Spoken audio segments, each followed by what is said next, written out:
स्वागत है आप सबका आपके ही अपने YouTube channel the employment class में। हम लोग अभी क्लास को जो चला रहे हैं बहुत शानदार ढंग से चल रहा है, बहुत शानदार तरीके से आपकी तैयारी हो रही है। आज क्या करने वाले हैं, आज हम लोग मैथ्स के वो 20 इंपॉर्टेंट क्वेश्चंस को करने वाले हैं जो आपसे आपके एग्जाम में हमेशा पूछे जा रहे हैं।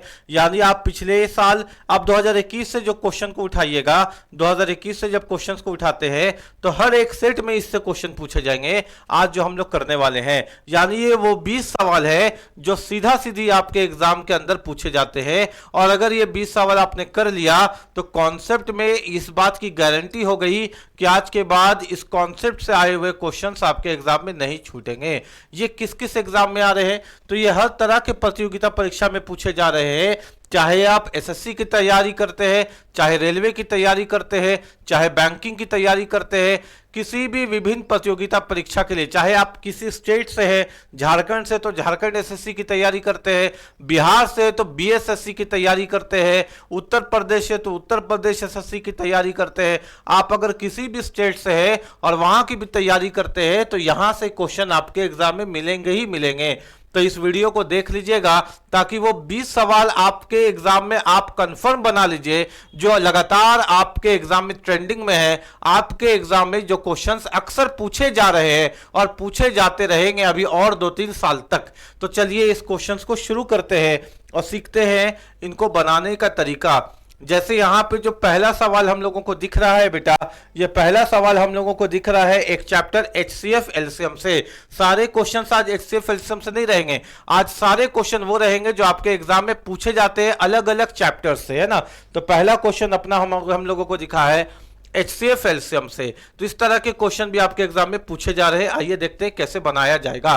बोलता है कि दो संख्याओं का एचसीएफ 11 है। कोई भी दो संख्या है उनका जो एचसीएफ है, जो लघुत्तम समवर्तक है वो 11 है, महत्तम समवर्तक एचसीएफ 11 है, और उनका जो एलसीएम है वो 7700 है। लोएस्ट कॉमन मल्टीपल उसका 7700 है।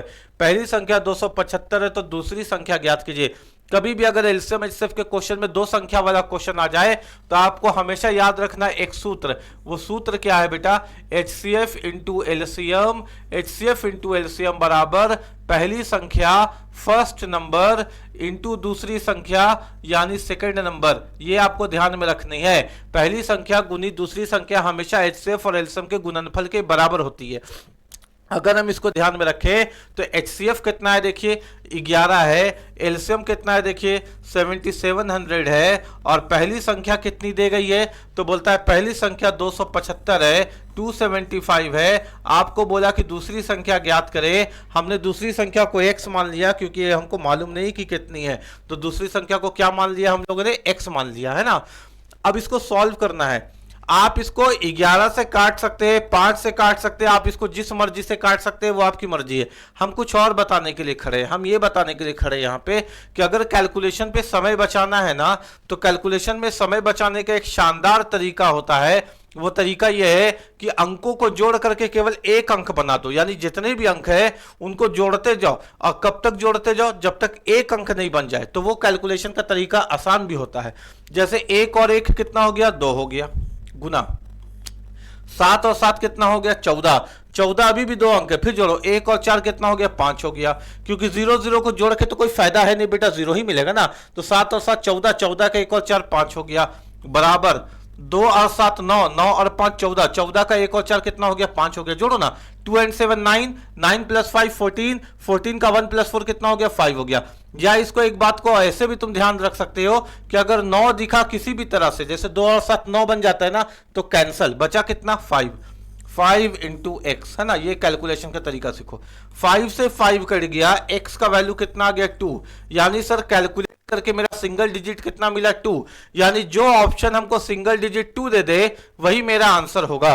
अगर हम यहां देखें 8 9 10 11 12 13 14, 14 का मतलब 1 और 4, 1 और 4 को जोड़ेंगे तो 5 आएगा। सर हमको चाहिए कितना 2, 3 और 2 5, या 8 और 2 10, 10 और 3 13, 13 का 1 और 3 को जोड़ेंगे तो 4 आएगा, ये भी नहीं चाहिए।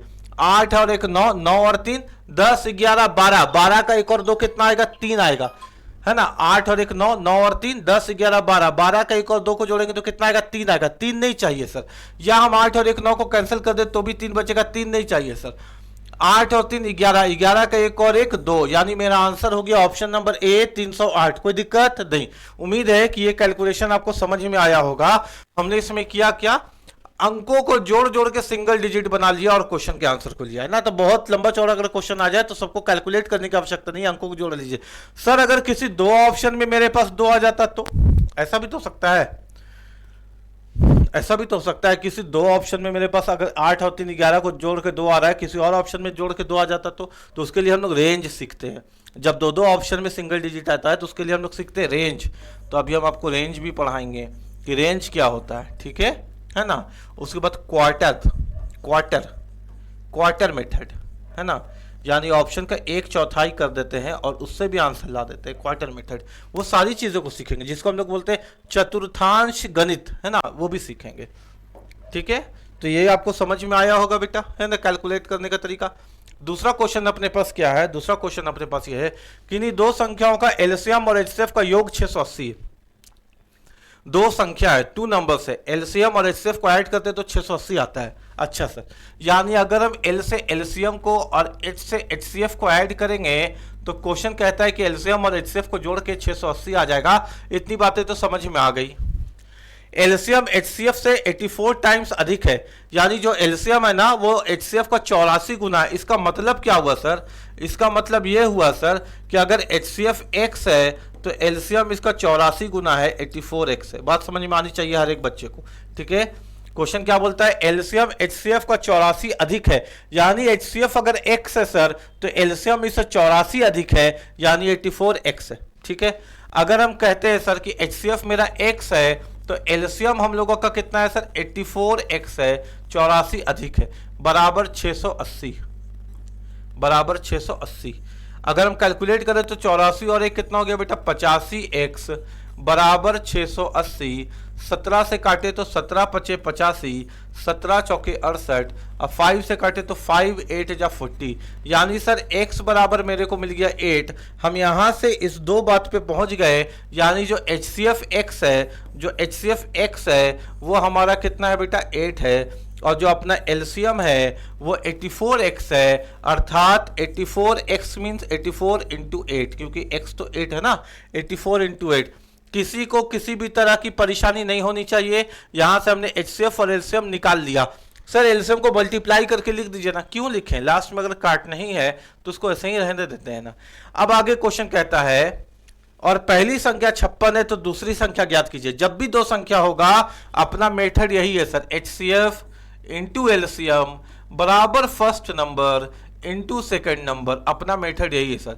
एचसीएफ कितना है सर, एचसीएफ 8 है, और एलसीएम कितना है सर, एलसीएम है 84 इंटू 8, कितना है बेटा, 84 इंटू 8।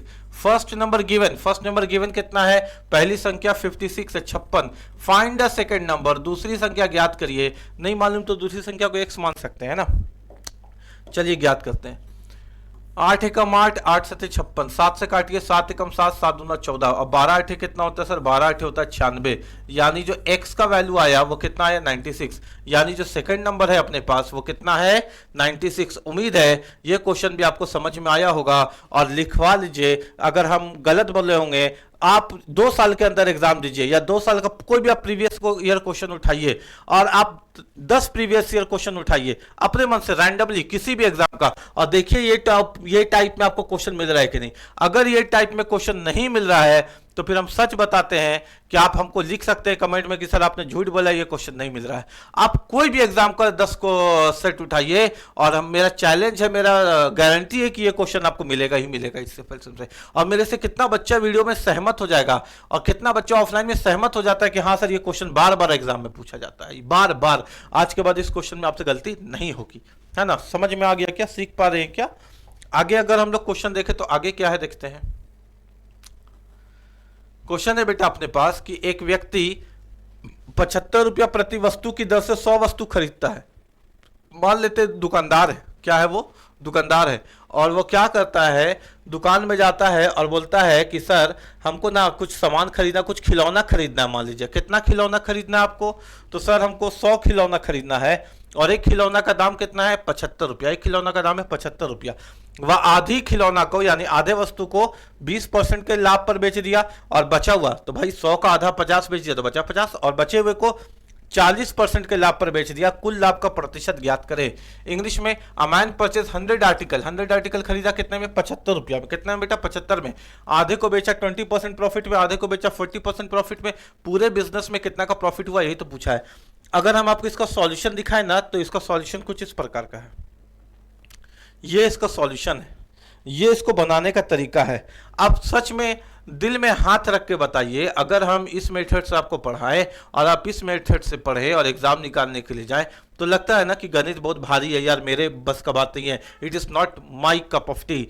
तो यहाँ से अगर हम इसको यहाँ से पढ़ाना शुरू करें और इतने कैलकुलेशन के बाद, ये इतने कैलकुलेशन के बाद हम आंसर लेकर के आए यहाँ 30%, तो ये तरीका तो भाई स्कूल में ठीक था जहां पे स्टेप मार्किंग होता था।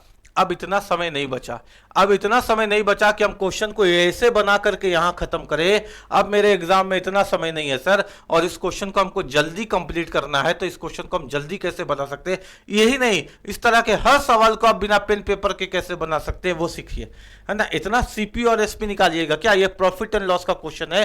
प्रॉफिट एंड लॉस ऐसे नहीं निकलता सर, प्रॉफिट एंड लॉस तो ऐसे निकलता है जैसे अभी हम लोग सीखने वाले हैं। ऐसे थोड़ी बनाना है सर एग्जाम में, इतना टाइम मेरे पास नहीं है। हम देखते हैं सर इस क्वेश्चन को अपने से कॉन्सेप्ट से। आइए मेरे बात को समझिएगा बच्चा।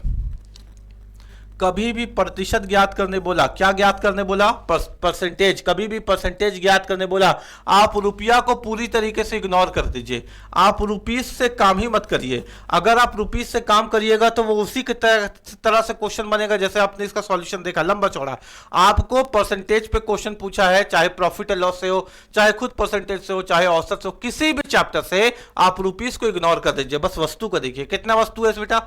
100 वस्तु खरीदा। कितना वस्तु खरीदा? 100 वस्तु खरीदा।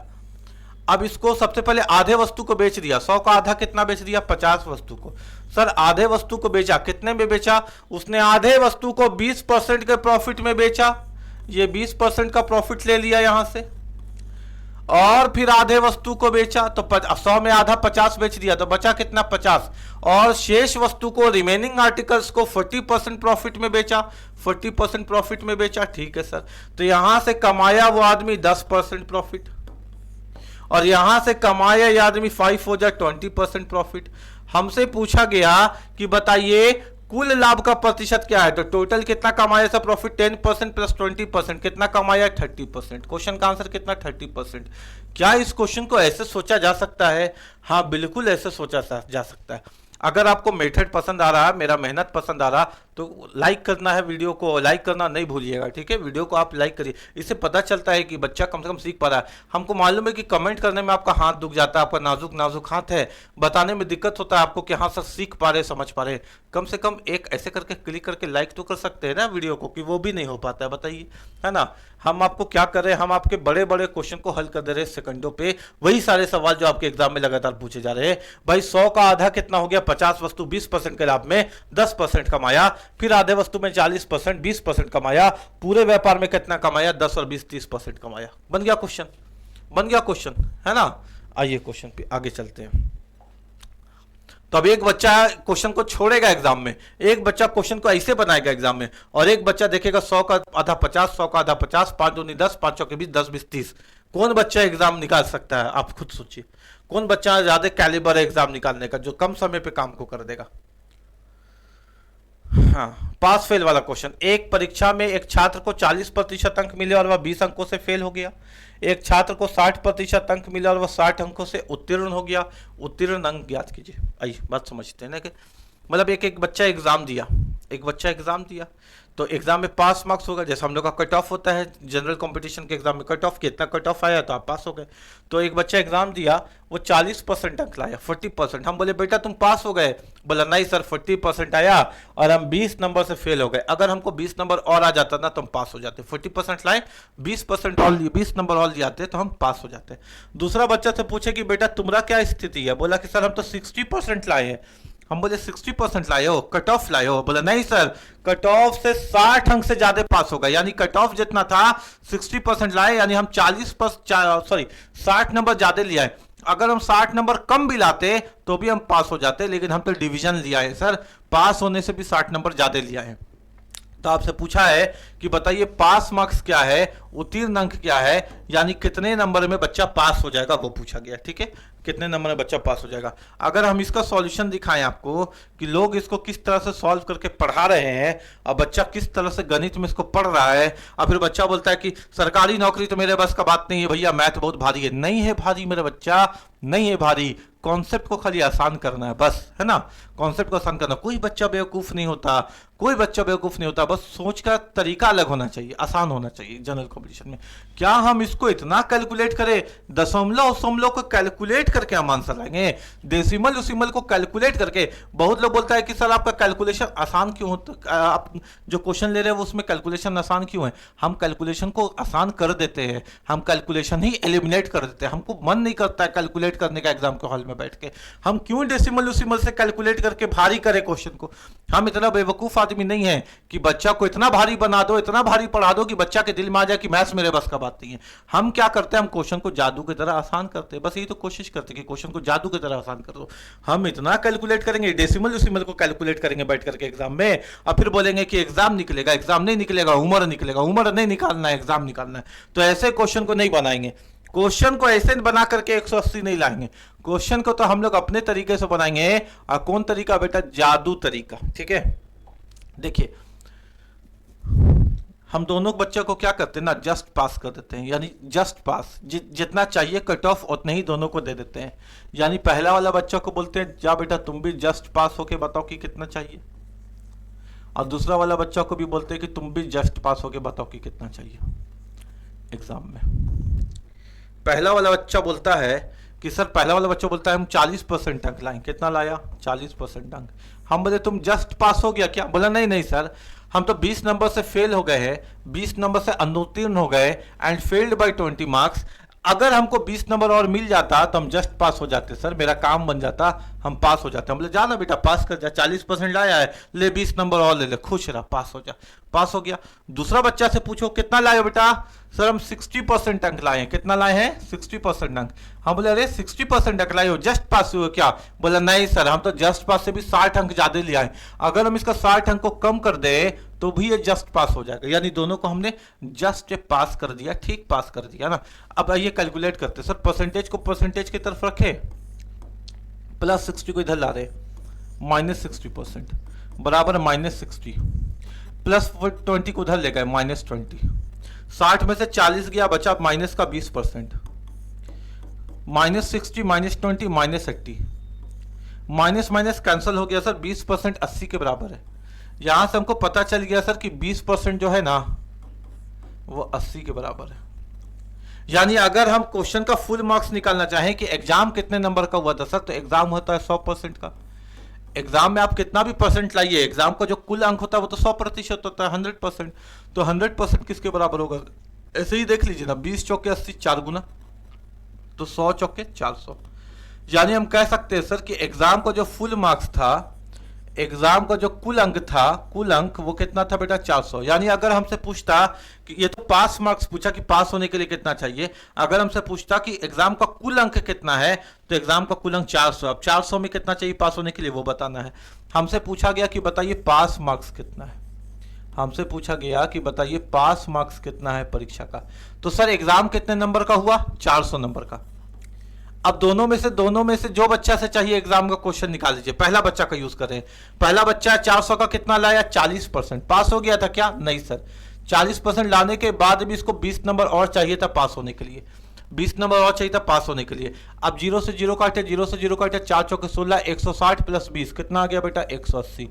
यानी इस क्वेश्चन का जो पास मार्क्स है वो 180 है और जो फुल मार्क्स है वो 400 है। उम्मीद है कि आपको समझ में आया होगा। क्या इस क्वेश्चन को इससे भी आसान किया जा सकता है, तो ऐसा कोई क्वेश्चन है ही नहीं जिसको हम पढ़ाएं और आपको समझ में नहीं आए। ऐसा तो कोई सवाल बना ही नहीं है आज तक गणित में। तो ये समझ में आ गया ना आपको। 100 नंबर का एग्जाम, 400 नंबर का एग्जाम हुआ था। पहला बच्चा को देखे तो 400 का 40% लाया और 20 नंबर से फेल हो गया, 20 नंबर और दे दिए तो 180। अगर हम चाहते तो इसी को दूसरे बच्चा से भी बना सकते थे क्वेश्चन। दूसरा बच्चा भी 400 नंबर के लिए एग्जाम दे रहा, फुल मार्क्स वही है। दूसरा बच्चा 400 का 60% लाया और 60 नंबर ज्यादा ले आया था, कम कर देते हैं ताकि पता चल जाए जस्ट पास कितना है, पास मार्क्स कितना है।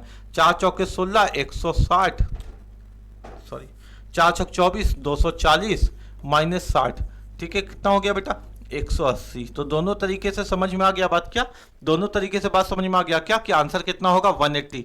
उम्मीद है कि आपको समझ में आया होगा इस क्वेश्चन को भी कैसे बनाया जा सकता है। आइए इसको और आसान करते हैं, आइए इसको और आसान करते हैं। ये तरीका भी समझ में आ गया आपको। और आसान क्यों कर रहे हैं, क्योंकि हम आपको बताना चाहते हैं ये तरीका बेकार है। बेकार का मतलब ये तरीका स्टेप मार्किंग है।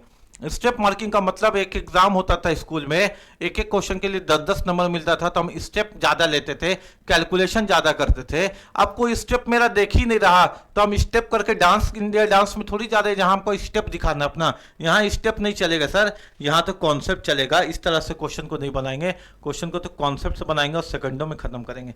कभी भी पास फेल वाला क्वेश्चन आ जाए बेटा, हमको याद रखना है प्रतिशत का अंतर, प्रतिशत का अंतर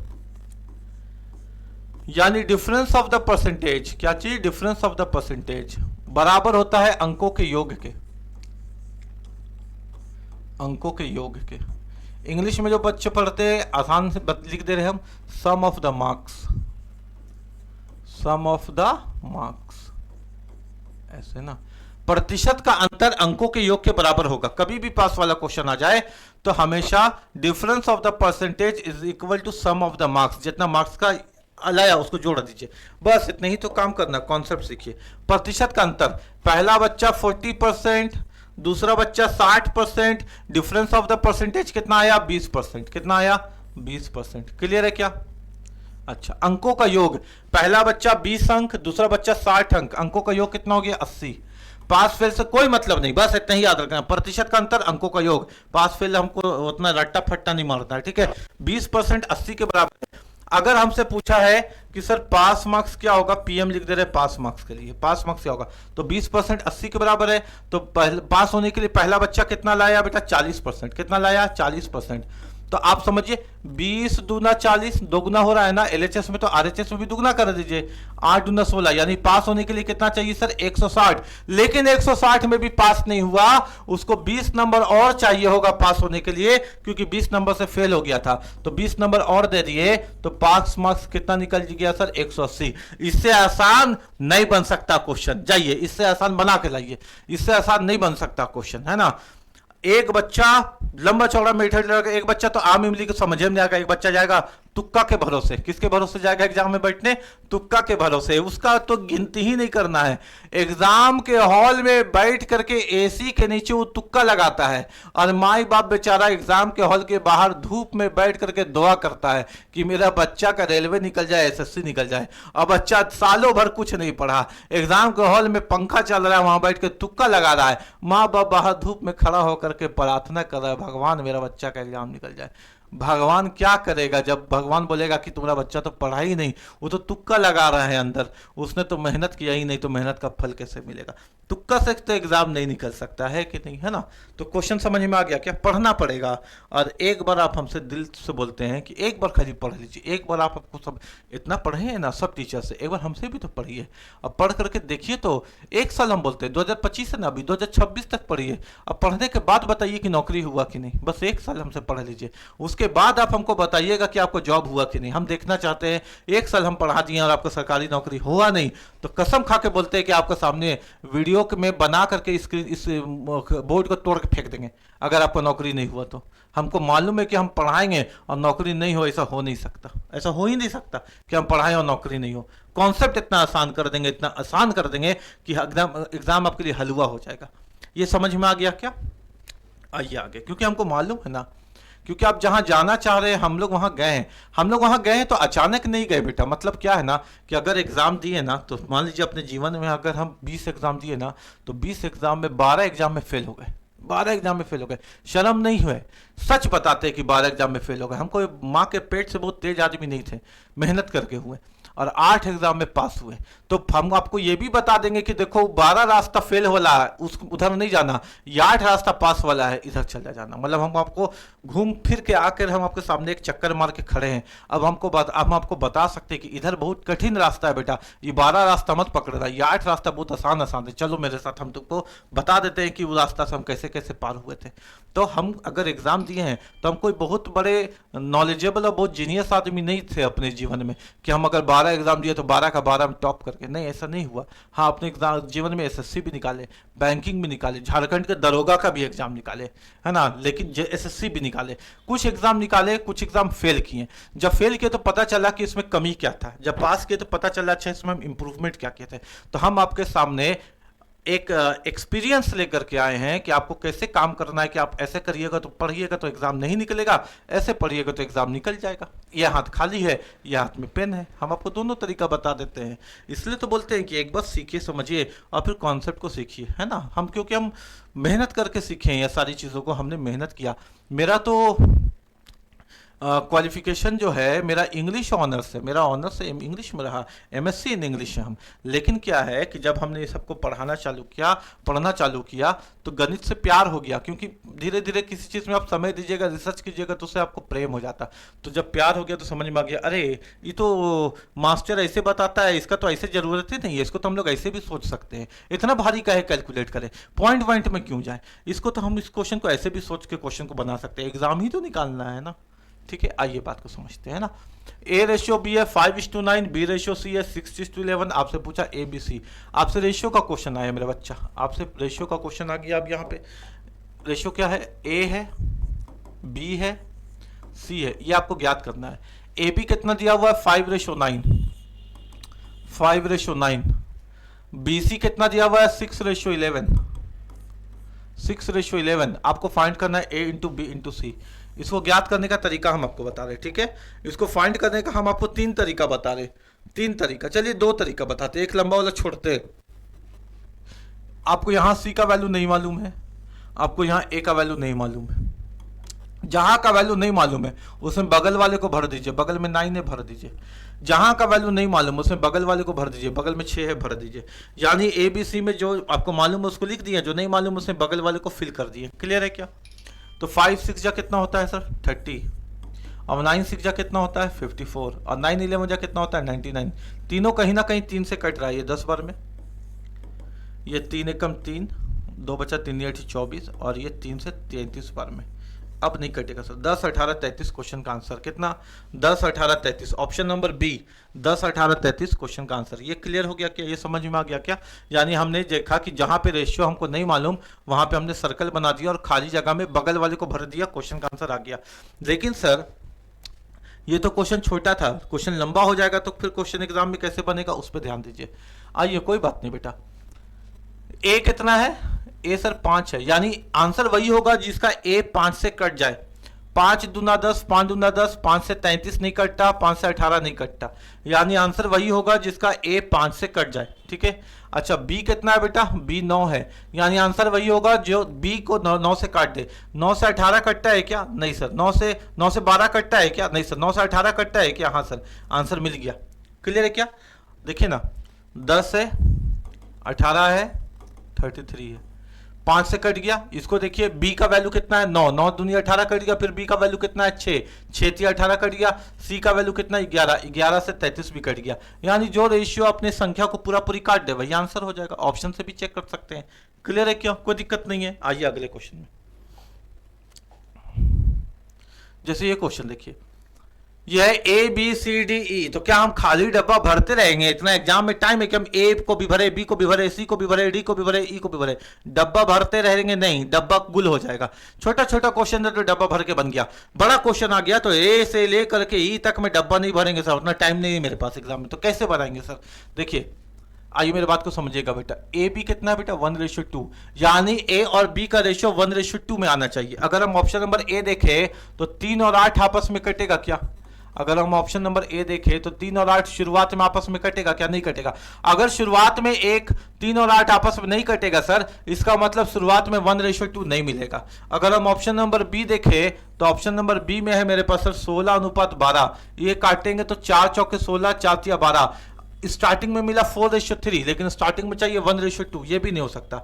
अगर हम ऑप्शन नंबर सी देखें सर तो सी में मेरे पास 3:6, यानी 3 1 जा 3, 3 2 जा 6, यहाँ पे मिल गया सर 1:2, ये आंसर हो सकता है। अगर हम ऑप्शन नंबर डी देखें सर तो ऑप्शन नंबर डी में है मेरे पास 3:6, यानी 3 एकम 3, 3 दूनी 6, ये भी आंसर हो सकता है। इसका मतलब है सर कि ए और बी तो नहीं हो सकता, क्योंकि 1:2, 1:2 नहीं मिला, लेकिन सी में 3 एकम 3, 3 दूना 6, 3 एकम 3, तीन दूना 6, सी और डी में मिल गया, यानी या तो सी होगा या तो डी होगा। इसका मतलब ये हुआ सर कि ये और ये नहीं हो सकता, लेकिन 3 1 जा 3, 3 2 जा 6 और 3 1 जा 3, 3 2 जा 6 मिल जा रहा। लेकिन सर दो दो ऑप्शन में मिल जा रहा तो क्या करेंगे, अंत वाला चेक कर लीजिए, कोई दिक्कत नहीं है। अंत में कितना चाहिए बेटा 3:4, अंत में कितना चाहिए 3:4। ये दोनों ऑप्शन तो खत्म हो गया। अगर हम इसको चेक करें 12 और 16, 12 और 15 को, 12 और 15 को, तो 3 चौके 12, 3 5 15, कितना आया 4:5। चाहिए कितना 3:4। ये आंसर नहीं होगा सर। अगर हम ऑप्शन नंबर डी का चेक करें 12 और 16, तो 4 तिया 12, 4 चौके 16, 3:4 आंसर मिल गया सर। यहां काटे तो 4 से 3 बार में, 4 से 4 बार में, शुरुआत में 1:2 और अंत में 3:4 हमको ऑप्शन नंबर डी में मिला। खत्म हो गया सर कहानी। रेशियो को ऐसे सोच सकते थे सर, आज से पहले हमको नहीं पता था कि ऐसे भी क्वेश्चन को बनाया जा सकता है सर। अब हमको समझ में आ रहा है कि हम सही जगह पे पढ़ रहे हैं और क्वेश्चन को सही तरीके से सोच पा रहे हैं। बोलो हाँ कि ना, समझ पा रहे हो बात, है ना। तो आंसर कौन वाला आ गया बेटा, ऑप्शन नंबर डी। कोई दिक्कत तो नहीं किसी बच्चा को, समझ में आ गया सबको, चलो ठीक है।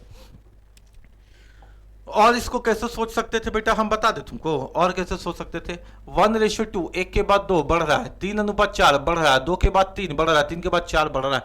यानी ए बी को देखे या बी सी को देखे या सी डी को देखे या डी को देखे, हर बार रेशियो बढ़ रहा है, हर बार रेशियो बढ़ रहा है। तो जो बढ़ेगा वही आंसर। 3 के बाद 8 बढ़ रहा है, 8 के बाद 6 कम हो गया, नहीं होगा सर। 16 के बाद 12 कम हो गया, नहीं होगा सर। 3 के बाद 6 बढ़ रहा है, 6 के बाद 7 बढ़ रहा है, 7 के बाद 12 बढ़ रहा है, 12 के बाद 15 बढ़ रहा है, ये हो सकता है सर। 3 के बाद 6 बढ़ रहा है, 6 के बाद 8 बढ़ गया, 8 के बाद 12 बढ़ गया, 12 के बाद 16 बढ़ गया, ये हो सकता है सर। अगर पहला रेशियो देखे तो पहला रेशियो 1, 1 तिया 3, 1 तिया 3 दोनों जाएगा सर। अंतिम देखे तो 4, 4 से कटने वाला, 4 से कटने वाला 15 थोड़ी ना होता है सर, डी।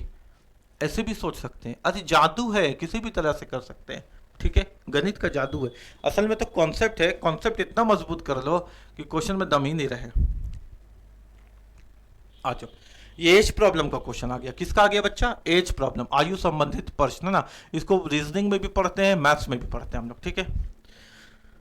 देखो बोलता है क्वेश्चन, 8 साल पहले रमेश अपनी पुत्र की आयु का 4 गुना था। 8 years ago Ramesh was 4 times of his son। 8 साल पहले रमेश कितना था, 4 गुना। 4 गुना का मतलब होता है 4:1। 5 गुना का मतलब होता है 5:1। 6 टाइम्स का मतलब यानी 6 गुना का मतलब 6:1। 10 टाइम्स का मतलब यानी 10 गुना का मतलब 10:1। गुना यानी टाइम्स का मतलब रेशियो होता है, इस बात का ध्यान रखना। रमेश और उसका पुत्र है, ये रमेश हो गए और ये उनके पुत्र हो गए, सन। आर से रमेश, एस से सन। सबसे पहले कहानी है 8 साल पहले की, 8 साल अगो, अगो यानी पहले, 8 साल पहले की। 8 साल पहले रमेश अपने पुत्र की आयु का 4 गुना था, यानी 4:1 था। रमेश अपने पुत्र की आयु का 4 गुना था, यानी 4:1 था। 8 साल के बाद रमेश अपने पुत्र की आयु का दुगुना हो जाएगा, यानी 8 साल के बाद रमेश अपने पुत्र का 2:1 हो जाएगा। ये 8 साल पहले का था, अब 8 साल बाद है सर। 8 साल पहले और 8 साल बाद के बीच में है वर्तमान।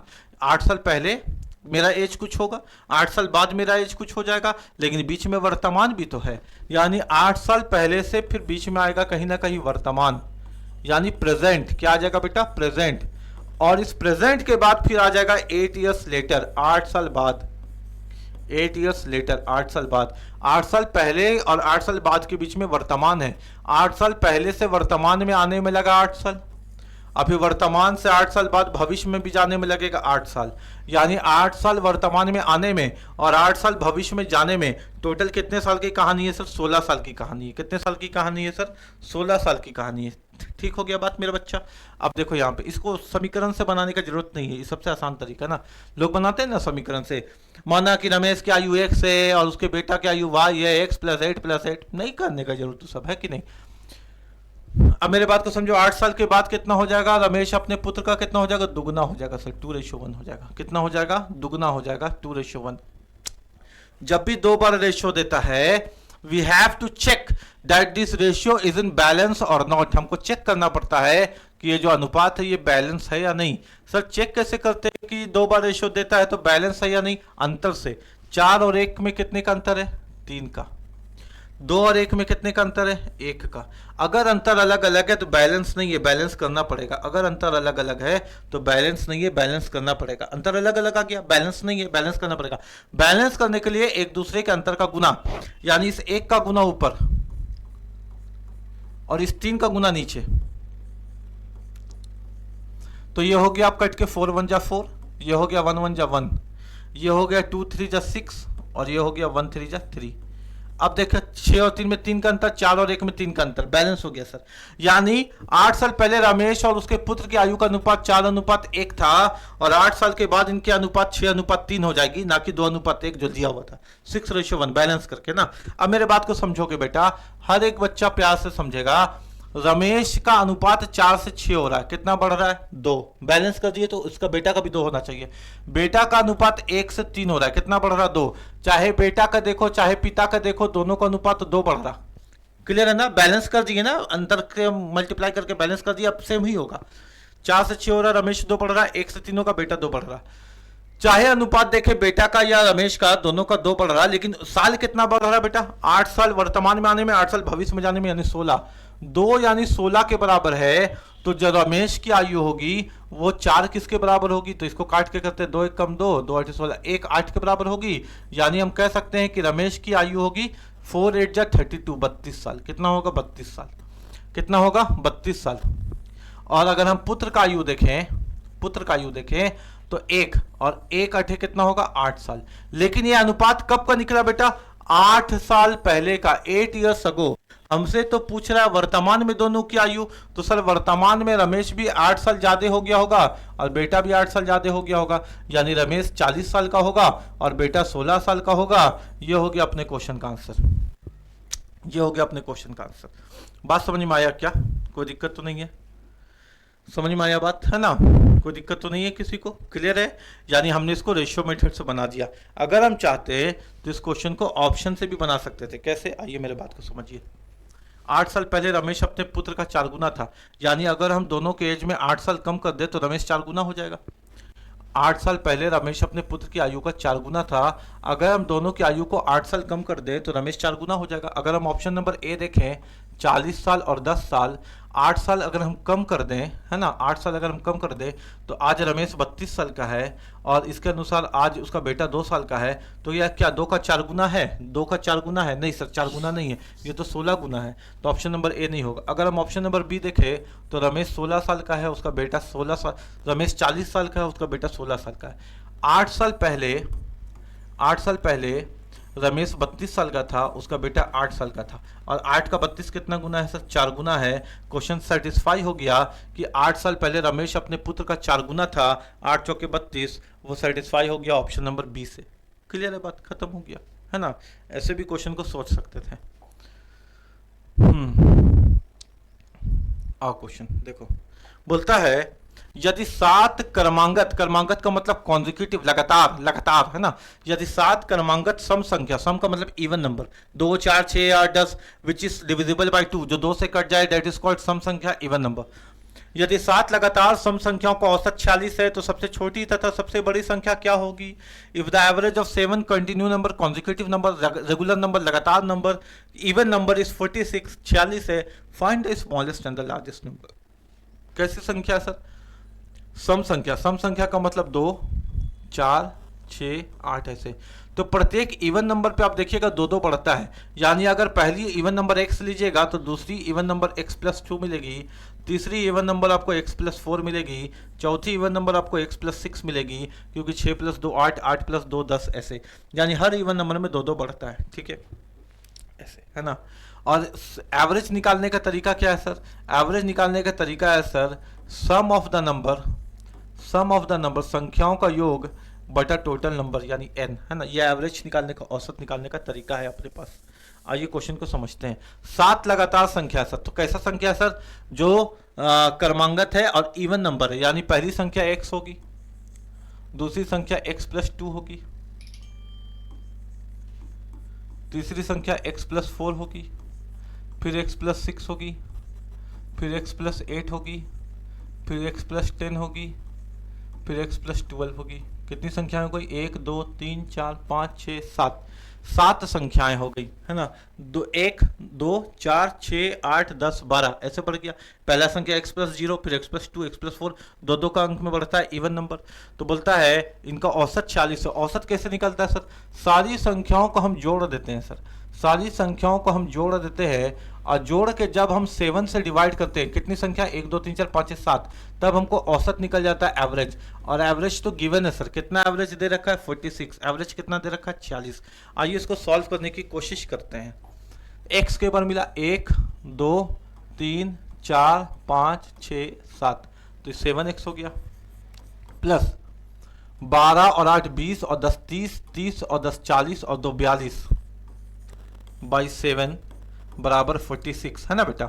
यानी 7x plus 42 is equal to 7 छक 42 का 2 हाथ बचा 4, 7 चौके 28 और 4 32, 322।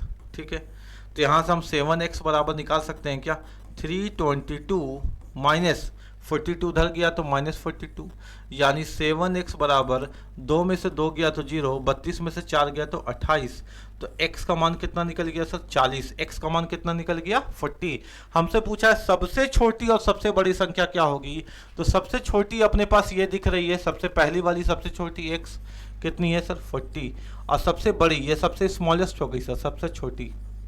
और सबसे बड़ी संख्या अगर पूछे सर, तो सबसे बड़ी अंत में मिलेगी हमको कितनी, x प्लस 12, x प्लस 12। इसका मतलब क्या हो गया सर 40 प्लस 12, यानी सबसे बड़ी संख्या हमको क्या मिल गई सर 52, सबसे छोटी 40 और सबसे बड़ी 52। एवरेज से इस तरह का क्वेश्चन आपको पूछा जाएगा सर। इसको यही एक तरीका है क्या बनाने का, मान लीजिए तो 7 लगातार संख्या दे दिया, 70 लगातार संख्या दे देता, तब 70 बार लिखते हैं क्या सर, है कि नहीं, सवाल मन में बनता है ना, 70 बार लिखते क्या, नहीं बेटा कॉन्सेप्ट सीखेंगे। आइए कॉन्सेप्ट सीखते हैं। ठीक है, ये तरीका तो आपको समझ में आ ही गया, इसमें कोई दिक्कत नहीं है। दूसरा तरीका जो हम लोग यूज कर सकते हैं इस क्वेश्चन को बनाने का, वो क्या यूज कर सकते हैं बेटा, ये अपने पास 7 क्वेश्चन 7 है ना, ये 7 लगातार संख्याएं हैं, ये 7 लगातार संख्याएं हैं। इनका अगर एवरेज देखें तो एवरेज कितना दे रखा है 46, एवरेज कितना दे रखा है इनका 46। ठीक है, तो इसका औसत निकालने का तरीका क्या होता है वो सिखाते हैं आपको। एवरेज निकालने का एक और तरीका होता है बेटा, वो होता है a plus L by two, A plus L by two. औसत निकालने का यह भी तरीका है। a का मतलब फर्स्ट नंबर जो सबसे छोटा होगा, l का मतलब लास्ट नंबर तो जो सबसे बड़ा होगा, a का मतलब फर्स्ट नंबर। एवरेज, एवरेज कितना दे रखा है सर, यहाँ क्वेश्चन में गिवन है एवरेज कितना 46 बराबर a कितना है sir first number x, L कितना सर अंतिम number x plus 12 by 2। Solve करते सर, इसको तिरछा गुना कर सकते हैं ना, 2 छक 12 2 चौके 8 यानी 92 कर सकते हैं ना मल्टीप्लाई, 2 को 6 से किया 12 का 2, 2 चौको 8 8 और 1 9, x और x कितना हो गया 2x प्लस 12। क्लियर है ना, x और x 2x प्लस 12 यानी 92 प्लस 12 इधर लिया, ये -12 बराबर 2x, 2 में से 2 गया 0, 9 में से गया 8 बराबर 2x, 2 से काटें x का मान कितना आ गया सर 40। x यानी a यानी सबसे छोटी संख्या स्मॉलेस्ट, और सबसे बड़ी संख्या पूछता लार्जेस्ट नंबर, तो ये अंतिम वाली x प्लस 12 ये अंतिम वाली, यानी 40 प्लस 12 आंसर कितना हो जाता सर 52। तो यानी हम लोग औसत को आसान करने के लिए एवरेज के इस फॉर्मूला का भी प्रयोग कर सकते हैं sir, a plus L by two. कोई दिक्कत तो नहीं है ना, सब बच्चे को समझ में आ रहा है बात, कहानी एकदम क्लियर है। आप सारी संख्याओं को जोड़ करके 7 से डिवाइड कीजिए, वो भी आंसर दे देगा, ऐसे बनाइए वो भी आंसर दे देगा। कौन सा आसान लगा सर, दूसरा वाला। आइए तीसरा तरीका भी सिखा देते हैं, फिर बताइएगा कौन सा आसान लगा। हमने आपको क्या बताया, हम मैथ्स पढ़ाएंगे नहीं, मैथ्स में रिसर्च करके हम आपके सामने रख देंगे कि देखो यही गणित है, अब बताओ क्या आसान है कि भारी है। हम तो आपके सामने रिसर्च करके बस रख देते हैं। ये लगातार सारी संख्याएं दी गई हैं, ये लगातार सारी संख्याएं आपको दी गई हैं। यहाँ पे अगर आखिरी संख्याओं के बारे में बात करें तो अपने पास है यहाँ पे x प्लस 12 है ना बेटा, ये लगातार सारी संख्याएं दी गई हैं। और आपसे पूछा है कि औसत ज्ञात करें। औसत का मतलब है बीच वाली संख्या, औसत का मतलब क्या है, मिडिल नंबर, बीच वाली संख्या। a b c औसत है बीच वाला b, c d f औसत है बीच वाला d, औसत का मतलब है बीच वाली संख्या। अगर हम यहाँ देखें बीच में संख्या कौन है, तो 1 2 3 यहाँ से छोड़िए, 1 2 3 यहाँ से छोड़िए, ये बीच में मिला x प्लस 6 है कि नहीं। यहाँ से 3 संख्या हटाओ, यहाँ से 3 संख्या हटाओ, बीच में क्या मिला x प्लस 6, क्या मिला x प्लस 6। जो बीच में होता है सर वही तो औसत है, जो बीच में होता है सर वही तो एवरेज है। और किताब तो चिल्ला चिल्ला के बता रहा है कि एवरेज 46 है, कितना है एवरेज 46 है। तो यहाँ से x बराबर कितना आ गया सर, 40 में से 6 घटाइएगा तो 40, यानी सबसे छोटी संख्या हमको मिल गई x कितनी 40, और सबसे बड़ी संख्या लार्जेस्ट नंबर हमको मिल गई x प्लस 12 यानी 40 प्लस 12 कितना 52। क्वेश्चन का आंसर हो गया सर। ऐसे भी तो सोच सकते हैं, ऐसे भी तो सोच सकते हैं क्वेश्चन को कि औसत होता है बीच में, तो बीच वाला को ले लिए। क्लियर है क्या सर? एक्स ये पूरा सीरीज लिखना जरूरी है क्या? सम दे दे विषम दे दे तो ऐसे सोचना जरूरी है क्या? नहीं, ऐसे भी लिखना जरूरी नहीं है। औसत कहाँ होता है? बीच में। यानी सर 7 संख्या 1 2 3 4 5 6 7 औसत होता है बीच में, यानी बीच में औसत है। और किताब खुद बता रहा है कि 7 लगातार संख्याओं का औसत 46 है, तो औसत होता है बीच में, तो बीच में 46 लिख दिए।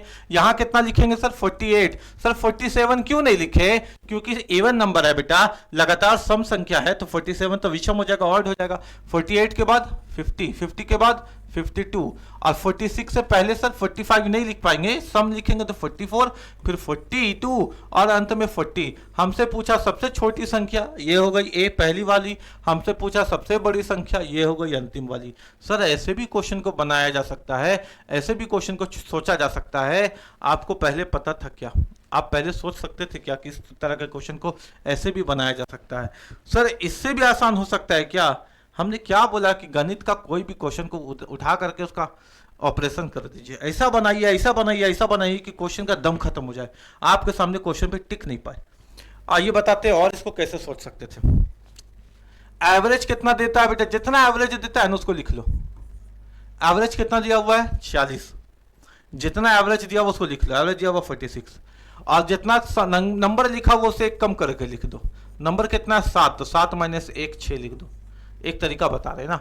7 लगातार संख्या तो 6 लिख दो, 8 होता तो 7 लिख दो, 5 होता तो 4 लिख दो, 10 है तो 9 लिख दो, 100 है तो 99 लिख दो, कोई दिक्कत तो नहीं। जितनी संख्या है उसे एक कम करके लिख दो। अगर पूछे सबसे छोटी स्मॉलेस्ट, तो जो संख्या आया है उसको घटा के लिख दो औसत में। 40 में से संख्या को घटा दो औसत में से, आंसर आ गया 40। अगर पूछे बड़ी, सबसे बड़ी संख्या, तो औसत में उसको जोड़ दो। 40 प्लस 6 कितना? 52, और ये हो गई बड़ी संख्या। इससे भी आसान हो सकता है क्या? अगर अब भी एग्जाम में एवरेज का क्वेश्चन छूट गया, नहीं बना, तो फिर बताओ मेरा गलती है क्या? हमने तो तुमको तुम्हारे सामने क्वेश्चन का पुर्जा पुर्जा खोल के रख दिया कि क्वेश्चन को ऐसे भी सोचा जा सकता है, ऐसे भी जो सोचा जा सकता है। कभी पढ़े हो मैथ्स ऐसे? कभी सच बताओ, ऐसे कोई समझाया है कि एक क्वेश्चन को 10 तरीके से सोचा जा सकता है और 10 समझ में आ गया? अरे कोई टीचर पढ़ाता है तो एक मेथड नहीं समझ में आता है, हम अगर बता रहे हैं तो 6 मेथड समझ में आ जा रहा है, और लग रहा है इससे आसान क्या होगा, लग रहा है इससे आसान क्या होगा, लग रहा है इससे आसान क्या होगा, तो इससे आसान ये होगा। आंसर कितना आ गया बेटा अपना? 40 और 52। किसी को कोई दिक्कत तो नहीं? सबको समझ में आ गया क्वेश्चन, है ना? आइए अगले क्वेश्चन में आते हैं। ऐसे एवरेज पढ़ते हैं हम लोग, क्लियर है? अब यहां क्वेश्चन देखिए, बोलता है ट्रिग्नोमेट्री में 4 sine theta plus 7 cos theta में अधिकतम और न्यूनतम मान ज्ञात करें, find the maximum and minimum value. अब एक कॉन्सेप्ट समझाते हैं बेटा।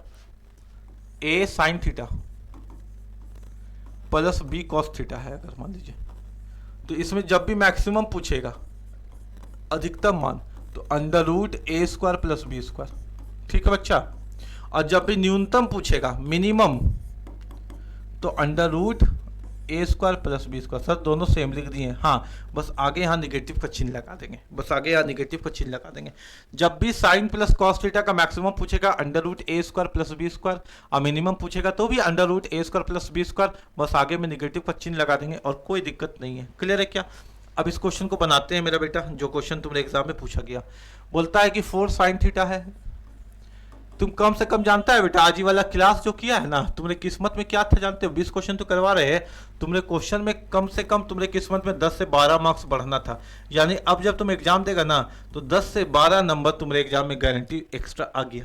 आज तेरे किस्मत में लिखा हुआ था कि कॉन्सेप्ट को सीखना है, इंपॉर्टेंट कॉन्सेप्ट को सीखना है और एग्जाम निकालना है, तेरे किस्मत में नौकरी था। 4 sine theta plus 7 cos theta. Sir न्यूनतम और अधिकतम और न्यूनतम दोनों पूछा, मैक्सिमम निकालते हैं ना सर, और मिनिमम में बस निगेटिव का चिन्ह ही तो लगाएंगे, और क्या करेंगे? मिनिमम में निगेटिव का चिन्ह ही तो लगाएंगे। तो 4 का स्क्वायर प्लस 7 का स्क्वायर, 4 का स्क्वायर होता है सर 16, 7 का स्क्वायर होता है 49, ऐड करते हैं, 50 और 16 होता तो 56, एक कम है तो 55, नहीं नहीं नहीं गलत कर दिए, उफ, 9 6 15 का 5 4 5 6 65, 55 नहीं बेटा 65। लेकिन आंसर जो है वो तो रूट के बाहर है, कोई बात नहीं, 65 रूट में है, 65 पूरा पूरी रूट से बाहर नहीं दिखता है, तो ये किसके नियरेस्ट नंबर है? तो 65 64 के नियरेस्ट नंबर, और 64 किससे बाहर आता है बेटा? 8 से, किससे बाहर आता है? 8 से। 88 64, क्योंकि ऑप्शन में जो है अप्रॉक्स में दे रखा है ना, पूरा पूरी नहीं दे रखा, 8 दे रखा, तो 8 और पॉजिटिव हो गया 8 और निगेटिव क्या हो जाएगा? माइनस का 8, यानी +65 -65 रूट में रहता तो भी आंसर है। अगर वो नहीं है तो इसके नियरेस्ट में देख लिया कि रूट से बाहर कैसे आएगा? 64 64 8 से बाहर आता है, पॉजिटिव का 8 और निगेटिव का 8। आंसर हो गया option number D, positive 8 and negative 8। कोई दिक्कत तो नहीं किसी बच्चे को? समझ में आ रहा है? Maximum minimum value. बेईमान दुकानदार का क्वेश्चन, प्रॉफिट एंड लॉस का एक क्वेश्चन है बेईमान व्यापारी का। आज हम आपको एक बात बता देते हैं, 1 सेकंड में बात खत्म करेंगे और उसके बाद क्या है कि जितना भी जीवन में आपको कभी भी बेईमान दुकानदार का क्वेश्चन दिखेगा आपके एग्जाम में, बेईमान दुकानदार के हर क्वेश्चन में इसी लॉजिक को लगाइएगा। कुछ नहीं सोचना है, बस इस लॉजिक को लगाना है और आंसर एकदम डायरेक्ट फल की तरह मिल जाएगा, मतलब ऐसे परोसा हुआ आंसर मिल जाएगा। एकदम आसान क्वेश्चन। कभी भी बेईमान व्यापारी का क्वेश्चन आ जाए, आपको हमेशा इनिशियल वैल्यू और फाइनल वैल्यू का यूज करना है। इनिशियल वैल्यू यानी हमेशा कम वाला मान रखना है और फाइनल वैल्यू हमेशा ज्यादा वाला मान रखना है। इस बात का बस ध्यान रखिएगा, इनिशियल में हमेशा कम वाला मान रखिएगा और फाइनल में हमेशा ज्यादा वाला मान रखिएगा, बस इतना ही ध्यान रखिएगा। एक बेईमान व्यापारी ने वस्तु को 30% के लाभ पर बेचा, यानी 100 पे लाया था, 30% का लाभ का मतलब 130%। में जब लाभ होता है तो 100 पे ऐड कर देते हैं, प्रतिशत में जब हानि होती है तो 100 पे माइनस कर देते हैं। प्रतिशत पे लाभ हुआ, 100 पे ऐड कर दिए, और वह 1 किलो की बजाय 800 ग्राम देता है। 1 किलो का मतलब 1000 ग्राम देना था और 1000 ग्राम की जगह 800 ग्राम दे रहा है, 200 ग्राम की चोरी कर रहा है। ठीक है, तो बताइए दोनों में कम कौन है? सर दोनों में कम है 800 ग्राम, तो आप हमेशा पहले कम वाले को रखिएगा। और 1000 ग्राम देना था, 1000 ग्राम की जगह उसने 800 ग्राम दिया, यानी आप जो देना था और जो दे दिया उन दो रेशो में हमेशा पहले में कम रखिएगा, बाद में ज्यादा रखिएगा। दिया, लिया, बेचा, खरीदा, कुछ भी रहेगा तो, है ना। और आपसे पूछा है कि इसका लाभ का प्रतिशत ज्ञात कीजिए। हो गया सर ज्ञात, 100 गुना 800, यहां रेशो मिला 130 गुना 1000। 3 जीरो हटा दीजिए, 3 जीरो हटा दीजिए, 1 जीरो 1 जीरो और हट गया। 8:13। 8 और 13 में कितने का अंतर है सर? 5 का अंतर है। नीचे क्या आ जाएगा सर? हमेशा पहला वाला मान, नीचे हमेशा पहला वाला मान 8 और प्रतिशत का 100। 4 दूना 8, 4 से गया 25 बार में, 25 बचे 125, 125 बटा 2, 2 छक 12, 2 दूनी 4, 62.5 क्वेश्चन का आंसर सर कितना? 62.5%। 125 बटा 2% कितना? 62.5%। कभी भी बेईमान दुकानदार का क्वेश्चन मिल जाए, आप में से एक बच्चा तो बताएगा ही बताएगा, हाँ सर एक तो बेईमान दुकानदार का क्वेश्चन तो जाहिर सी बात है एग्जाम में आता ही आता है, पढ़ाने वाले ने पढ़ाया भी है। लेकिन एक बात बता के खत्म कर देना चाहिए था उसको कि शुरुआत में कम मान लिखो, बाद में ज्यादा मान लिखो और क्वेश्चन को बना लो। इतना उसको अटपटा के फॉर्मूला नहीं पढ़ाना था, बस एक कॉन्सेप्ट से एक चैप्टर को खत्म कर देना था। जाइए, ये एक क्वेश्चन से आपका बेईमान व्यापारी का सारा क्वेश्चन बन जाएगा, बस इस बात का ध्यान रखिएगा। वस्तु का 2/3 भाग 6% के लाभ पर बेच दिया, यानी कोई वस्तु था उसका 2/3 पार्ट बेच दिया, 2/3 बेच दिया। इसका मतलब यह है बेटा, नीचे होता है कुल, इसका मतलब उसके पास कुल 3 वस्तु था, उसका 2 भाग बेच दिया, 2 भाग बेच दिया। कितना में बेच दिया सर? 6% के लाभ में, 6% के लाभ में बेच दिया। और बचा हुआ 3% की हानि में बेचा। बचा कितना सर? सर 3 में 2 बेच दिया है, तो 3 में 2 बेच दिया तो बचा कितना सर? 3 में 1 बचा। और बचे हुए को कितना में बेचा सर? 3% के हानि में। ये 3% के हानि में बेचा, बचे हुए को बेचा, इसलिए हम माइनस का चिन्ह दिए। अगर लाभ में बेचता तो प्लस का चिन्ह दे देते। बचा हुआ को 3% की हानि में बेच दिया, माइनस का चिन्ह दिए। और यदि लाभ कितना हो गया उसको इस प्रकार से 540 रुपया। तो हमसे पूछा है कि लागत मूल्य क्रय मूल्य ज्ञात करें। हमको मालूम होना चाहिए सर सीपी इज ऑलवेज 100%। कभी भी लागत मूल्य पूछे तो लागत मूल्य अपने आप में 100% होता है। आइए सॉल्व करते हैं। 3 दूना 6, 2 दूना 4%, माइनस 3 से 3 गया 1%, बराबर 540।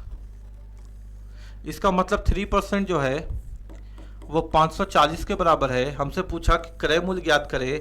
क्रय मूल्य अपने आप में सर होता है 100%, तो 100% किसके बराबर होगा? यही तो क्वेश्चन है। क्रॉस मल्टीप्लाई करिए तो 3 इंटू एक्स बराबर 540 इंटू 100, है ना बेटा। 3 इंटू एक्स और 540 इंटू 100, परसेंट से परसेंट कट गया होगा, 3 से काटते हैं सर। 3 एकम 3, 3 8 24 और 0, तो x बराबर कितना आ गया 18,000।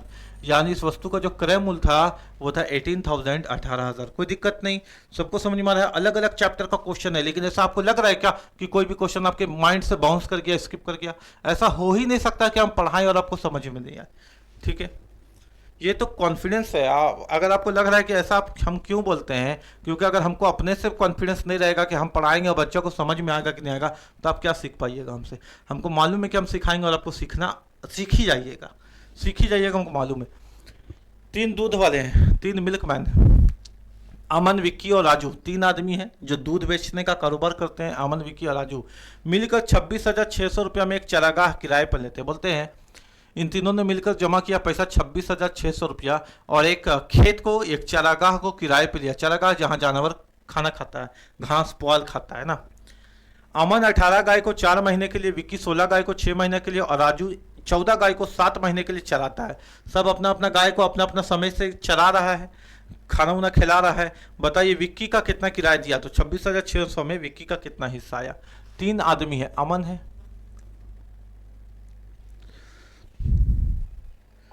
अमन है, विक्की है और राजू है ना। 3 आदमी है। पहला आदमी अमन है, फिर विक्की है और फिर राजू है। 3 आदमी है बेटा। पहला आदमी जो अमन है वो क्या करता है? अमन 18 गाय को 4 महीने के लिए चला रहा है। अमन के पास जो असेट है वो 18 गाय है 4 महीने के लिए। ये किराया देगा, 18 गाय का भी देगा और 4 महीने के लिए किराया, बस 4 महीना तक किराया देगा। विक्की 16 गाय का किराया देगा केवल 6 महीना तक, 16 गाय चराए 6 महीना तक। और जो राजू भाई है, राजू भाई 16 नहीं, राजू भाई का 14 गाय का किराया देगा 7 महीना तक। 14 गाय को चराया 7 महीना तक। सब अपनी अपनी गाय का किराया अपने अपने समय तक दे रहा है। ये बोला कि हम 18 गाय चराएंगे 4 महीना तक, तो 18 गुना 4, ये बोला 16 गुना 6 और ये बोला 14 गुना 7। आइए कैलकुलेट करते हैं। 2 से काटे, 2 9 18, 2 8 16, 2 7 14। अब नहीं कटेगा। 9 चौके कितना हो गया? 9 चौके हो गया 36, 8 छक 48 और 7 7 49। ठीक है, ये हो गया सर। हमसे पूछा गया कि बताइए विक्की ने कितना किराया दिया? बीच वाला विक्की ने दिया 48 कितने का? तो अगर आप सबको ऐड कीजिएगा तो 133 का। यानी विक्की का रेशियो कितना आया? 48 किस पर? 133 पे। रेशियो कैसे लिखा जाता है बेटा? जिसका पूछा गया उसका ऊपर, जिसका पूछा गया उसका ऊपर और बाकी कुल नीचे, टोटल नीचे। और कितना रुपया में आपको हिस्सा निकालना है उसका? 26,600 में हिस्सा निकालना है। 133 से गया 2 बार में और 0 लिख दिए और 2 8 16 का 6 और 2 चौके 8 और 1 9, यानी 200 गुना 48 9600। विक्की भाई का जो किराया मिला वो कितना मिला? चारागाह के मालिक को 9600 9600। क्लियर है बात यहाँ तक? आइए आगे देखते हैं क्वेश्चन क्या है।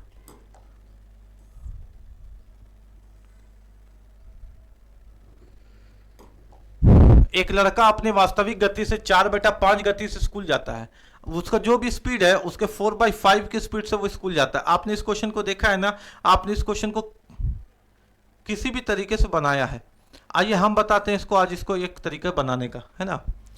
आपको बस कभी भी समय चाल दूरी का क्वेश्चन आ जाए, आपको एक बात का ध्यान रखना है कि स्पीड का रेशियो अगर A/B है तो टाइम का रेशियो B/A होगा।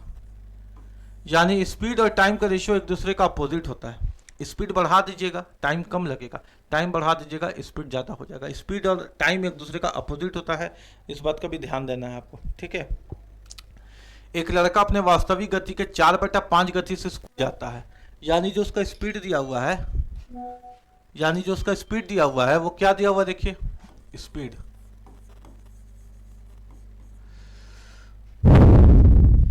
4/5। 4/5 को हम ऐसे लिख सकते हैं क्या बेटा? 4:5। हाँ सर, बटा को तो अनुपात में लिख ही सकते हैं, इतना तो हमको मालूम है ना। स्पीड को कैसे लिख सकते हैं? 4:5। या आप इसको और कैसे समझ सकते हैं वो देखिए। नीचे जो होता है ना बेटा, नीचे जो होता है ना वो होता है ओरिजिनल, और ये जो होता है ना ये होता है करंट। यानी अक्सर ये 5 के गति से जाता है, आज ये 4 की गति से गया। एक लड़का अपने वास्तविक गति के 4/5 की गति से स्कूल जाता है। यानी अगर हम देखें इसका वास्तविक गति कितना है और इसका आज का गति कितना है, तो अगर हम स्पीड देखें तो नीचे से पता चलता है इसका रियल स्पीड है 5, लेकिन आज इसने 4 का स्पीड लगाया। किसका स्पीड लगाया? 4 का।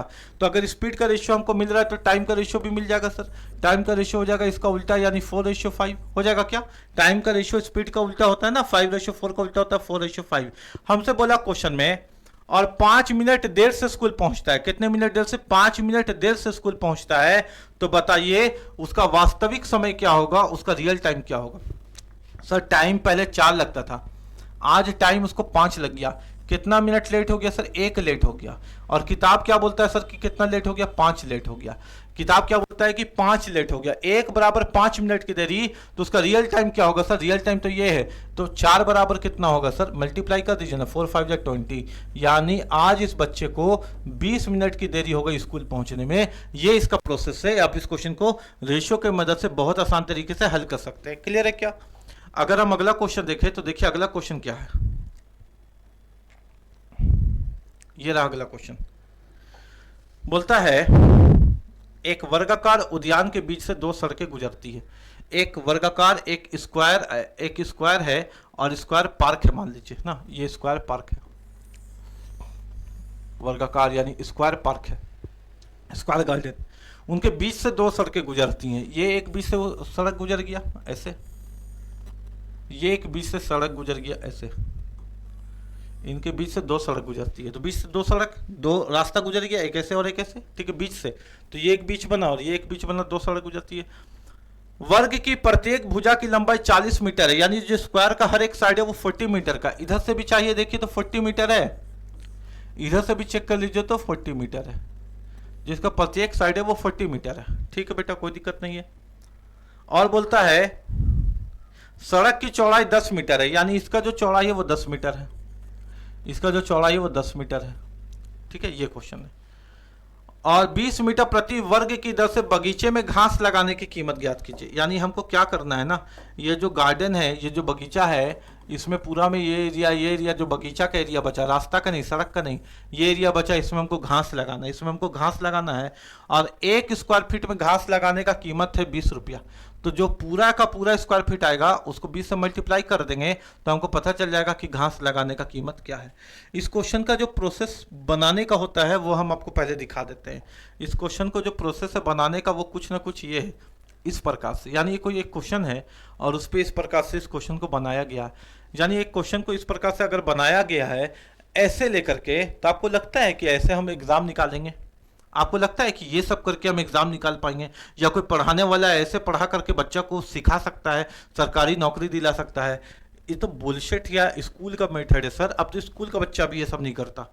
अब ये सब मेथड एग्जाम में नहीं चलता सर। इस क्वेश्चन को जब हम देखेंगे और ऐसे क्वेश्चन को बनाने की कोशिश करेंगे तो डरेंगे ही, तो बोलेंगे भाई ये बहुत भारी है, हमसे नहीं बनेगा। नहीं करना है ये सब बोले बच्चा। और हम सिखाते हैं कि एग्जाम में क्वेश्चन को कितना आसान तुम कर सकते हो। बस सोचने का तरीका बदलना है। क्या करना है मेरे बच्चा? सोचने का तरीका बदलना है। ये एक स्क्वायर है, ये एक मैदान है, ये 40 मीटर का था ना बेटा, और ये भी शायद 40 मीटर का था ना बेटा। और ये रास्ता है 10 मीटर का सर बीच में, और ये रास्ता है 10 मीटर का सर बीच में। ये 10 मीटर का रास्ता, ये 10 मीटर का रास्ता। जब भी इस तरह का क्वेश्चन आए ना बेटा, तुम क्या करना कि दोनों रास्ता को किनारे घसका देना।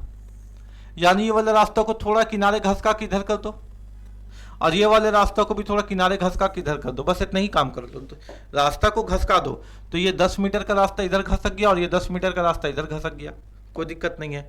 अब ऐसे सोचो कि पूरा कितना था सर? पूरा कितना था सर? 40। 40 में इधर तो 10 मीटर का रास्ता बन गया सर, तो बचा कितना यहाँ पे सर? 30। यानी जो पार्क का एरिया बचा सर वो कितना बचा? 30। और ये पूरा कितना था सर? ये पूरा कितना था सर? 10। ये पूरा यहाँ से यहाँ कितना था सर? 40।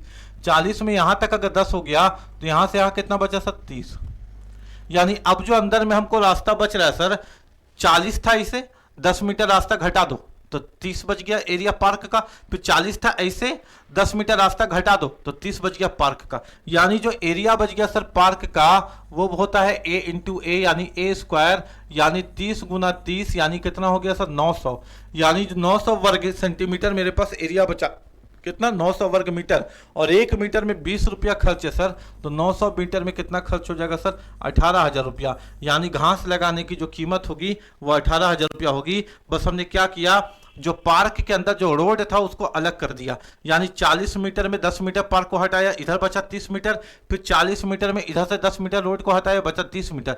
30 इंटू 30 900, 900 स्क्वायर एरिया आ गया। एक एरिया स्क्वायर फीट में 20 रुपया खर्चा, तो 900 में 18,000 खर्चा।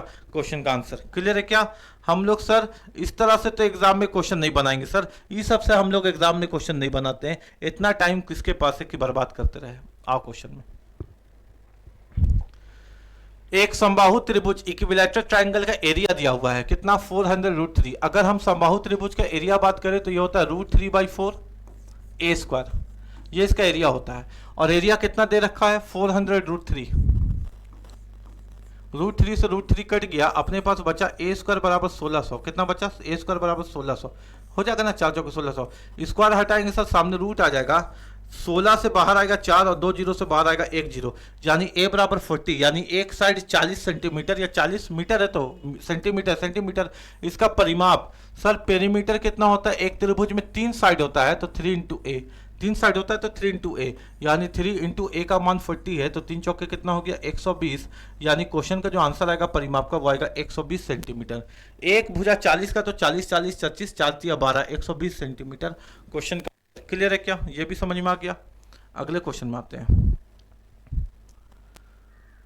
बोलता है दो खंभे की ऊंचाई 4 मीटर है, एक खंभा इधर है 4 मीटर का, एक खंभा इधर है 8 मीटर का। दो खंभा की ऊंचाई 4 मीटर और 8 मीटर, और वो 5 मीटर की दूरी पर है, और दोनों खंभों की जो दूरी है वो डिस्टेंस है वो 5 मीटर है। 4 मीटर 8 मीटर और खंभा का दूरी 5 मीटर।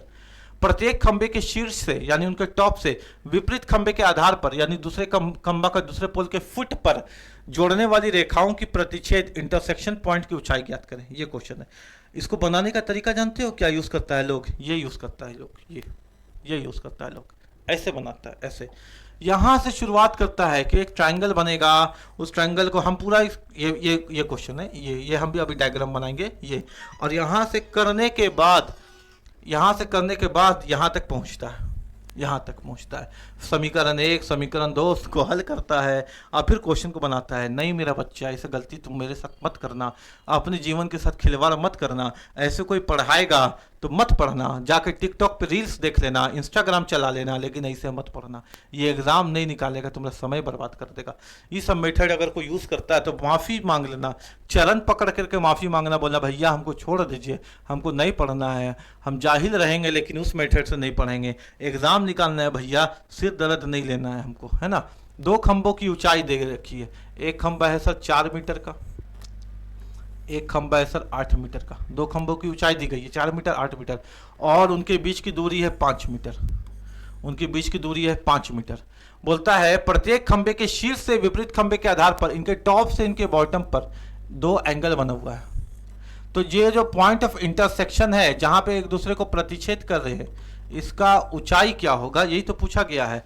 प्रतिच्छेद बिंदु की ऊंचाई क्या होगी? आइए, प्रतिच्छेद बिंदु की जब भी ऊंचाई पूछेगा ना बेटा, तो हम लोग यूज करते हैं दोनों खंभों का ऊंचाई यानी h1 इंटू h2 बटा दोनों खंभों का जोड़ h1 प्लस h2।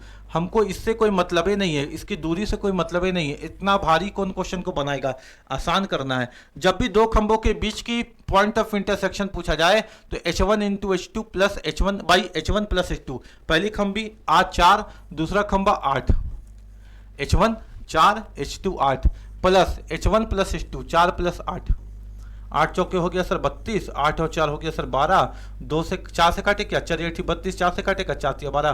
क्वेश्चन का आंसर 8/3, क्वेश्चन का आंसर 8/3। सर ऐसे बना सकते हैं क्वेश्चन को, ऐसे बना सकते हैं क्वेश्चन को, नहीं पढ़ना हो उतना लंबा चौड़ा, क्वेश्चन को आसान करना है। क्लियर है क्या? सीख पा रहे हैं क्या? समझ पा रहे हैं क्या? आइए आगे क्वेश्चन, है ना, इससे बनेगा क्वेश्चन। बाप रे बाप, इस सबसे हम लोग एग्जाम में निकालेंगे, टाइम बचेगा मेरे पास एक नए एग्जाम में। क्वेश्चन में एक निश्चित वर्गमूल अभिव्यक्ति जिसमें 72 का वर्गमूल शामिल है उसे अवतरण रूप से समय को घटाया जाता है, इसका अनंत घटाव का अंतिम मान क्या होगा? एग्जाम में पढ़ेंगे क्वेश्चन, लगेगा संस्कृत पढ़ रहे हैं, कुछ भी समझ में नहीं आएगा, लेकिन एक बार हम आपको बता दिए, उसके बाद जीवन भर आपसे ये क्वेश्चन गलत नहीं होगा। पढ़ना एक बार है, बनाना बार बार है ना। देखिए, एक निश्चित वर्गमूल, अ सर्टेन स्क्वायर रूट, कोई वर्गमूल है, कोई स्क्वायर रूट है, एक निश्चित वर्गमूल अभिव्यक्ति जिसमें 72 का वर्गमूल शामिल है, किसका वर्गमूल शामिल है, 72 का वर्गमूल शामिल है, उसे अनवरत रूप से यानी लगातार उसी रूप से समय से घटाया गया, यानी इसको घटाया गया 72 से, फिर घटाया गया √72 से, ठीक है। इसमें अनंत घटाव शामिल है, यानी फिर घटाया गया 72 से, फिर घटाया गया 72 से, और ये अनंत तक गया, ये अनंत तक गया, ये कहाँ तक गया, अनंत तक गया, यानी √72 है, माइनस फिर √72 है, माइनस फिर √72 है, ये घटाव होते होते अनंत तक गया। इंग्लिश में certain square root expression involving the square root of 72 is subtracted from itself, खुद से घटाया गया, कब तक, इन्फिनाइट तक, टू अ कंटिन्यूस पैटर्न, लगातार, डिटरमाइन द फाइनल वैल्यू। तो फाइनल वैल्यू बताइए। कभी भी अगर ऐसा क्वेश्चन आ जाए ना कि माइनस में क्वेश्चन रूट में, फिर माइनस में, फिर माइनस में, फिर माइनस में, ऐसा क्वेश्चन, तो हमेशा इसको ऐसा ब्रेक कीजिए, ऐसा पहाड़ा पढ़िए कि गुना करे तो वही आ जाए और अंतर 1 का हो। तो 8 9 72, अंतर 1 का हो तो 72 कैसे आता है, 8 को 9 पे गुना करने पे। अगर सीरीज माइनस पे है तो छोटा वाला आंसर 8, अगर सीरीज बड़ा पे हो, प्लस पे होता तो बड़ा वाला आंसर 9। यानी समझ पा रहे हैं क्या, ऐसे समझिए। क्वेश्चन आपको ऐसे दिया हुआ है 56 प्लस 56, ये पॉजिटिव वाला दिया हुआ है, प्लस 56 इन्फिनाइट तक, ब्रेक कीजिए, 7 8 जा 56।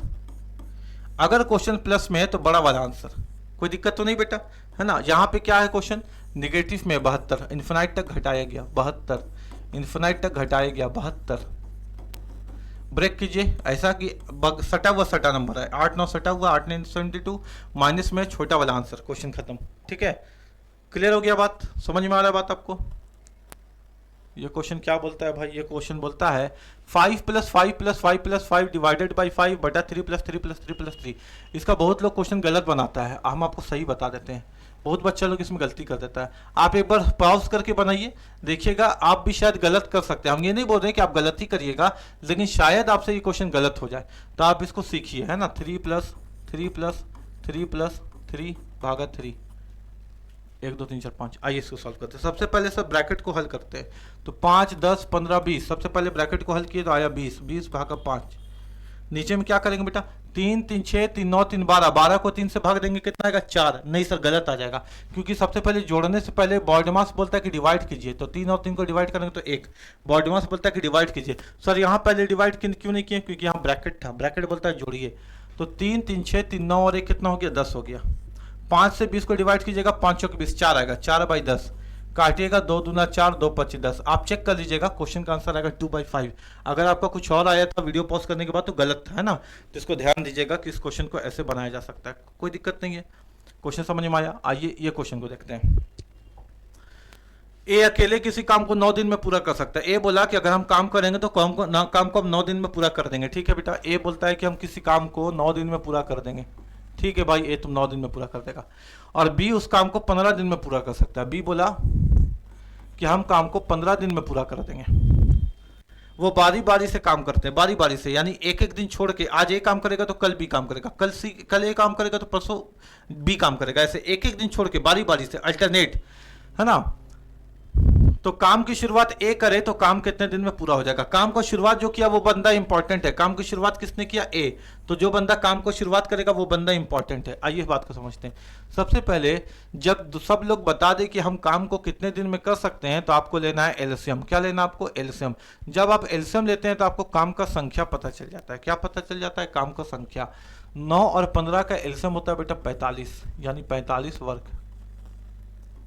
9 का पहाड़ा कितने पर पढ़ेंगे, 5 बार। 15 का पहाड़ा कितने पर पढ़ेंगे, 3 बार, है ना। यानी ए का क्षमता 5 आ गया, बी का क्षमता 3 आ गया। यानी दोनों काम करता है बारी बारी से। आज मंडे है, मान लीजिए आज ए काम करेगा तो ए आकर के 5 काम कर देगा। कल बी आएगा और बी आकर के कल 3 काम कर देगा। तो दोनों एक दिन में एक साथ कभी काम नहीं करेगा, क्योंकि क्वेश्चन साफ बोल रहा है बारी बारी से काम करते हैं। क्वेश्चन साफ बोल रहा है अल्टरनेट काम करते हैं। इसका मतलब एक दिन ए करेगा, एक दिन बी करेगा। तो इस प्रकार 2 दिन में काम कितना कंप्लीट होगा बेटा, 2 डेज में 5 और 3 8 काम कंप्लीट होगा, 8 वर्क। ठीक है, कोई दिक्कत नहीं है। आज एक किया कल बी करेगा तो 2 दिन में 8 काम होगा। आपको टोटल कितना काम करवाना है सर, 45 काम करवाना। आपको टोटल कितना काम करवाना, 45।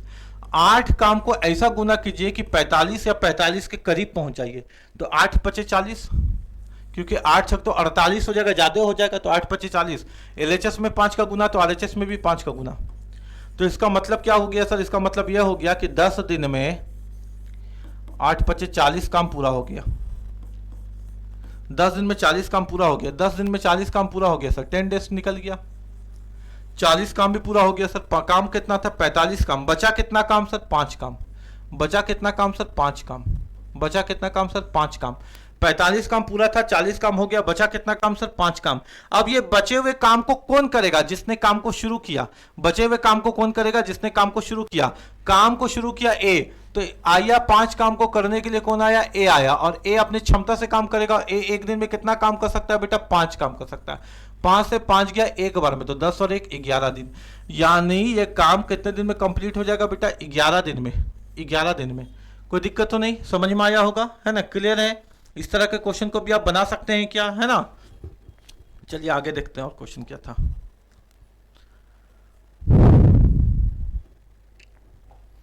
एक निश्चित मात्रा में अनाज 220 सैनिकों के लिए उपलब्ध है। 220 सैनिक है, उनके लिए अनाज है। प्रत्येक सैनिक को प्रतिदिन 45 ग्राम दिया जाता है। 220 ग्राम, 220 सैनिक है, सबको 45 ग्राम अनाज मिल गया। तो अनाज 16 सप्ताह चलेगा, 16 डेज चलेगा। लेकिन यदि प्रत्येक सैनिक को प्रतिदिन 33 ग्राम अनाज दिया जाए, अब 45 की जगह 33 ग्राम अनाज दिया जाए, तो ये अनाज 24 सप्ताह तक चलेगा। अनाज को 24 सप्ताह तक चलाने के लिए कितने सैनिकों को हटाना होगा? यानी 220 में से सैनिकों को हटाना होगा। शुरुआत में कितने सैनिक थे? 220 सैनिक। 220 सैनिक को कितना कितना ग्राम खाना मिल रहा है बेटा? 45 ग्राम। और ये 45 ग्राम खाना कितने दिन तक मिलेगा? 16 सप्ताह तक। कितने दिन तक मिलेगा? 16 सप्ताह तक। लेकिन यदि प्रत्येक सैनिक को प्रतिदिन 33 ग्राम देना है, अब क्या हो गया कि जितने भी सैनिक है अब उनको कितना ग्राम मिलेगा खाना? 33 ग्राम। कितने सप्ताह तक? तो यह अनाज 24 सप्ताह तक चलेगा। कितने सप्ताह तक चलेगा सर? 24 सप्ताह तक चलेगा। अनाज को 24 सप्ताह चलाने के लिए कितने सैनिकों को हटाना होगा? इसका मतलब सर 220 में से x सैनिकों को हटाना होगा। ये जो 220 सैनिक हैं, ये जो 220 सैनिक है, इनमें से x यानी कुछ सैनिकों को हटाना होगा, तब जाकर के 33 ग्राम जो खाना है वो आपका 24 सप्ताह चल सकता है। और यही तो पूछा है कि कितने सैनिकों को हटाना होगा। चलिए हटाते हैं। तो 220 गुना 45 गुना 16 बराबर 220 माइनस x है, और यहाँ है अपने पास 33 गुना 24। अरे हम तो उसी को लिख दिए, कोई बात नहीं। काटते हैं ना, 11 से काटे, 11 तिया 33, 11 से काटेंगे 11 दूनी 22 और 0। फिर काटेंगे तो 3 से काटते हैं इसको, 3 एकम 3, 3 से काटेंगे 15 बार में। फिर काटेंगे तो किससे काटे? 4 से 4 छक 24, 4 चौके 16। फिर काटते हैं इसको 2 से, 2 तिया 6, फिर 2 से काटेंगे तो 2 दूना 4, फिर 3 से काटेंगे तो 3 से गया 3 पचे 15, यानी 5 दूनी 10, और 10 दूना कितना हो गया? 10 दूना हो गया 20, यानी 200, है ना? यह हो गया 5 10 200, यानी शुरुआत में था 220 सैनिक, अंत में बचा 200 सैनिक। कितने सैनिक को हटाया गया? 20 सैनिक को हटाया गया। कितने सैनिक को हटाया गया? 20 सैनिक को हटाया गया। कैलकुलेट कर सकते हैं ना खुद से, कोई दिक्कत नहीं है। कैलकुलेशन ही तो था, कैलकुलेट तो आप खुद से कर सकते हैं। उम्मीद है कि ये 20 सवाल आपको बहुत अच्छे से समझ में आया होगा, बहुत मज़ा आया होगा, और आपने अपने तैयारी को एक कदम आगे बढ़ा लिया होगा, और आप अपनी तैयारी को और मजबूत ढंग से कर सकते हैं। मिलते हैं अगले ही क्लास में शानदार सेशन के साथ। तब तक जय हिंद, जय भारत।